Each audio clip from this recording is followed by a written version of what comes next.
It's funny. Few of you have been here, so you've heard me talk refer to Country Radio Seminar a lot. If you've never had a chance to go, it's 3 days in Nashville, sometimes 4 days. It depends how you vacation, right? 3 days plus hangover. Yeah, there's that. It's totally insane. It's a seminar for programmers around the country, music directors, sales teams, everybody to come in and enjoy and see the rising new stars and the acts. Last year was Jackson's first appearance at CRS, and I walked into this little room with a guitar pool and about 9 people on this guitar pool. And I can't remember everybody that was on that particular guitar pool, but I do know that was one artist by the name of Aaron Lewis was there. And Aaron Lewis was scheduled to come up after Jackson, and he said, I'm not going back out there after that guy. There is no way. He goes, I'm done. I'm not coming. And he didn't. He did not come back. I don't know if you knew that. I did. Oh, my God. I talked to him after, too. He's a good dude. Yeah, he's a great guy. But the look... I've seen Aaron Lewis not show up for shows for other reasons, though. Yeah. He's nodding. He knows. Yeah, well, yeah. And good thing he's not here tonight because there's a lot of that in Portland. The crazy thing was, though, that everybody that was on that guitar pool, and a guitar pool usually consists of like 6 or 8 artists that are all part of it all at one time. Everybody else on that stage was like, oh, God, I got to go next. How am I going to compete? And I just thought that, man, from other people and all the peers in that room to watch you perform that particular set was incredible. I mean, you really shocked the crap out of everybody. Mm-hmm. You know, I mean, when you first spoke, I was like, oh, my God, it's Chris Stapleton's kid, you know? It's nuts. It was insane. So, yeah, welcome to country music. We are damn glad to have you, my friend. Yeah. Yeah, for sure, for sure. Good to be here. So I saw you talk about in an interview one time how you're an artist and there's really no turning it off for you. It's kind of all the time. When you're writing and kind of just picking around, just figuring stuff out, have you ever had a concept in your head that you couldn't quite get to come out of the instrument or something experimental you wanted to try that just didn't land? Has that ever happened for you? And that later did or didn't? No, just never did. Like it's still there and you can't quite get a grip on it. You ever tried something and it just didn't stick? See, I knew it. He does it because everything he does sticks. Right. I knew this was going to happen. Right, Brandon? Is that true? Yeah. I mean, usually they kind of linger around like whatever. You know, we've written songs as a band together, and I've written songs by myself, and you know, with other people writing and whatnot. But you know, if my hands are doing it and like I like it and it sticks around, like I could have it for, you know, we've written vibes that I've had for years, you know, and we still have vibes that we just jam at, like, you know, we're getting soundtrack done or something, we'll just shake hands for like 10 minutes and just jam and say hello. But like stuff like that sticks around, and that's where not a lot, but a good majority of our writing happens is in that moment, because he'll just go and play stuff during sound checks that have started. He'll just go and play, and we'll be grooving, and he'll just go and play stuff. I'm like, yeah, there it is. Let's try that. That's great. Yeah. That's great. Let's do that again. I don't know what pedal you're using for that sound for Fearless, but I looked at Jake and I go, oh my God. This is just for show. That's all talent. I know. That's why I don't own that, because I'd be in a lot of trouble with my wife. It's a lot of money, but you make it look so damn easy. It's insane. It's crazy. Jackson, let's talk about your one night at the Ryman. This is an incredible story, ladies and gentlemen. Mm-hmm. We always talk about the Grand Ole Opry and the Ryman Auditorium, what a magical place it is, what it is to stand in that circle and feel the aura around the building. How many people have had the chance to actually go to the Ryman Auditorium before? So you know the magic of that room. Jackson just recorded an album, one night at the Ryman, recorded the whole album in one take. Wow. One take. That's what I'm talking about. Again, I got goosebumps because I'm thinking about it. I'm like, how many other people have tried that and couldn't do it, but you mastered it? I wouldn't say mastered. Some of those songs are a bit quick. Okay. But I am proud of that record and of us. I mean, that's me and our band. We had a buddy of ours that I kind of first started writing with when I first came to town. He's a good dude. His name's Luke Preston. He came and played keys and telly, so we had a fifth in there to fill it out a little bit, which was awesome. But I do remember there was, I mean, of course, it's on, you know, every time you hit the stairs. but that night was particularly on because it was the first time we'd ever played there, and I had seen so many shows there.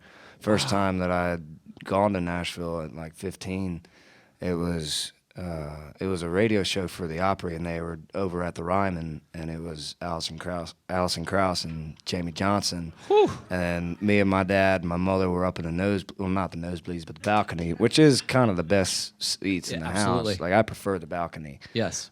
Going to see a show. And they did Dream in My Dreams with You, and it just, you could hear a pin drop, Yeah. you know, and nobody wanted to breathe.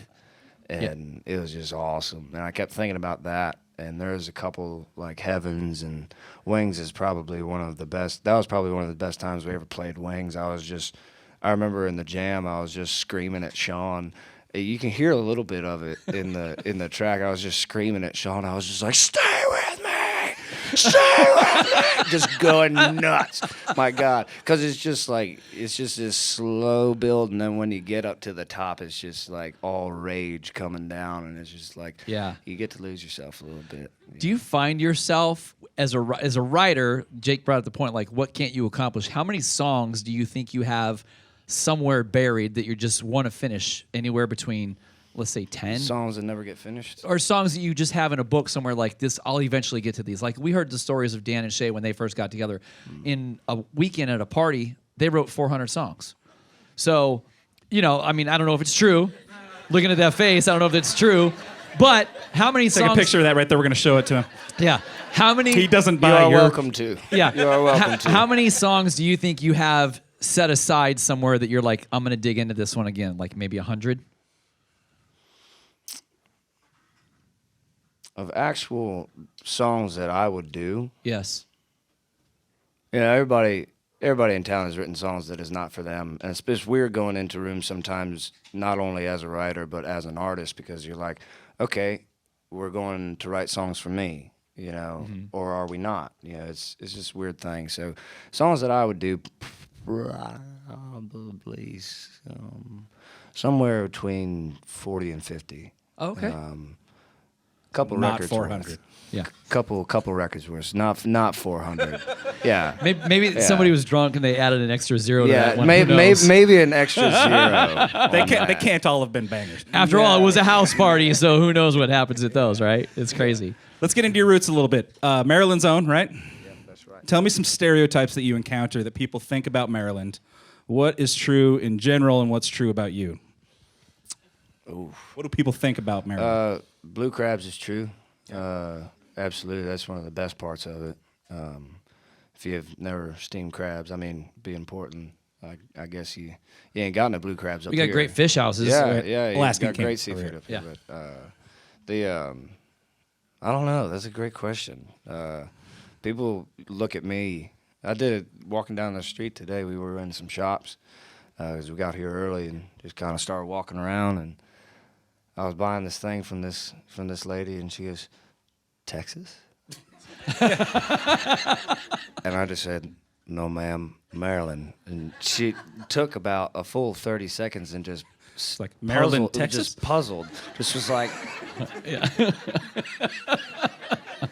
I had to think about it for a second. Yeah. Well, somebody had asked me coming up, like, where's Jackson Dean from? I was like, I don't know, south somewhere. I don't know.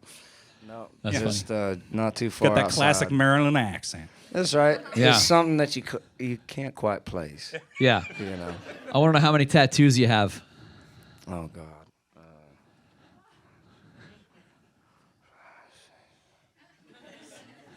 You're really hitting him with the math tonight, dude. Woo, yeah. 7, 7, I okay. think. That's cool. And each one has a special meaning. Not particularly. Oh. Like you didn't get drunk one night and be like, hey, boys, we're going to the tattoo shop. If you're looking How many for did Brandon do?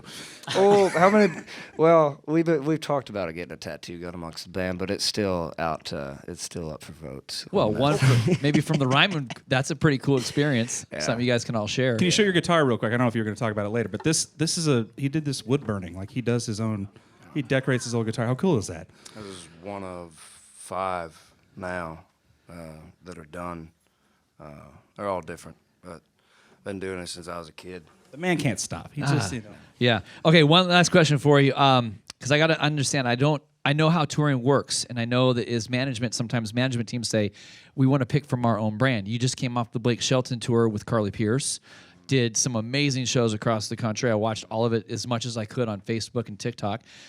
How did you get picked for that? Does that come from your management, or was it sometimes like artists? I've seen Tim McGraw be like, hey, it's Tim, I want to take you on the road. Was that something that happened with you and Blake, or was it something that was put together for you?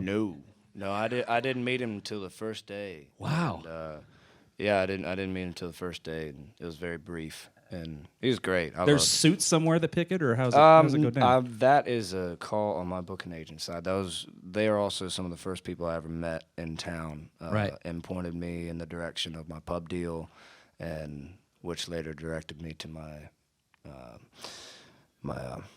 record deal. Well, it's a hell of a tour it to seems get like on. it's working, yeah. Yeah, because now you have like all the Blake Shelton fans in the house as well. It's a great crew, man. We did CMTs down in Austin a couple weeks ago and did a big after show somewhere, and about 15 of his dudes came. All his crew dudes came, and I guess maybe half his band, because he was opening the show, and they just came over to our show and That's cool. hung out and drank. They're good people over there, man. What's the one thing you took away from him on the stage, watching, going, okay, definitely a must do?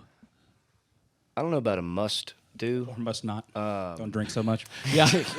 No, Don't man, fall off it was- stage. It was awesome to watch him work a mic. Just as far as a deliverance angle of looking at it, he wasn't faking it. Like, he was singing every note, you know. And I've seen people do it the other way, you know. And I was really not that I expected different, but I was very pleased to know that, like, he's going at it pretty hard, and this is awesome. Yeah. Like, the production and the show that they put on is not easy. Like, that was some of the most production I've ever seen in my life. Wow. Like, it was pretty wild. Blake does look pretty sweaty at the end of a show. Oh yeah, It looks like he's oh worked yeah, hard. oh yeah. And it was crazy, man. It was a crazy time out there. That's awesome. Enough of us. And then I know you all want to hear more music, don't you? Yeah. Don't you? Ladies and gentlemen, put your hands together one more time for Mr. Jackson Dean.